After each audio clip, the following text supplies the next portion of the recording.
Hey everybody, I just wanted to drop in really quickly and drop a quick video about the decline and fall of No Labels. They have announced today that they are ending their quixotic pro-Trump presidential plan. They are not able to find a nominee for their ticket. The entire thing had fallen apart completely. Internally, the divisions were so ugly that none of the quote delegates for their convention knew anything that was going on. The entire thing went so off the rails that it was a gigantic waste of $70 million of Republican donor money. And the fact that Nancy Jacobson and Mark Penn launched this entire thing not to elect a moderate centrist, blah, blah, blah. They did it out of revenge against the Clintons. It's a long running story. I've written about it before. Look it up. But this thing went off the rails. Last year in February, Reed Galen and I talked to Nancy Jacobson and Ryan Clancy, and we told them there are about a dozen people in the country who've actually run a third-party presidential campaign, and Reed and I were two of them.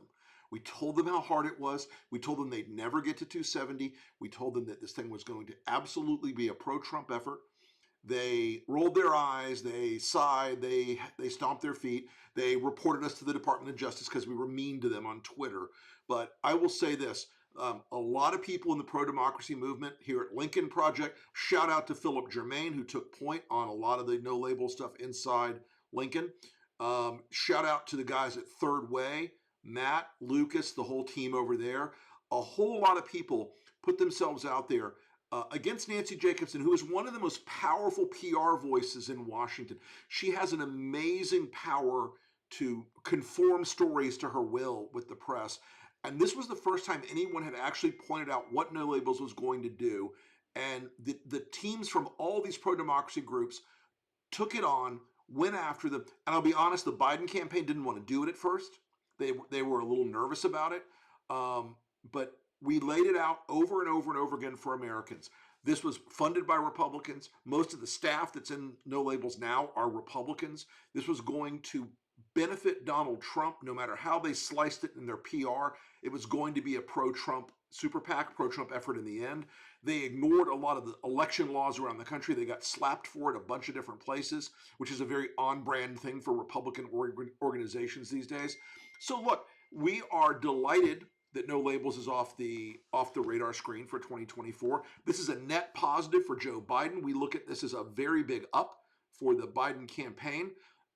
Over to you now, Robert F. Kennedy Jr. You're next on the list of spoilers who need to be addressed politically in a way you're not accustomed to being addressed yet. So, folks, we are having a pretty good week for the pro-democracy movement. No Labels going down hard today is one more of those. And again, they reported us to the Department of Justice because we were mean to them on Twitter.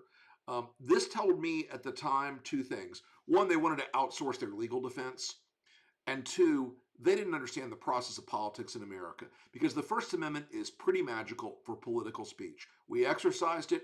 I am so proud of all the people in the pro-democracy movement who stood up against No Labels because this was a really important fight to have and a very important fight to win. Thanks, everybody. Talk to you soon.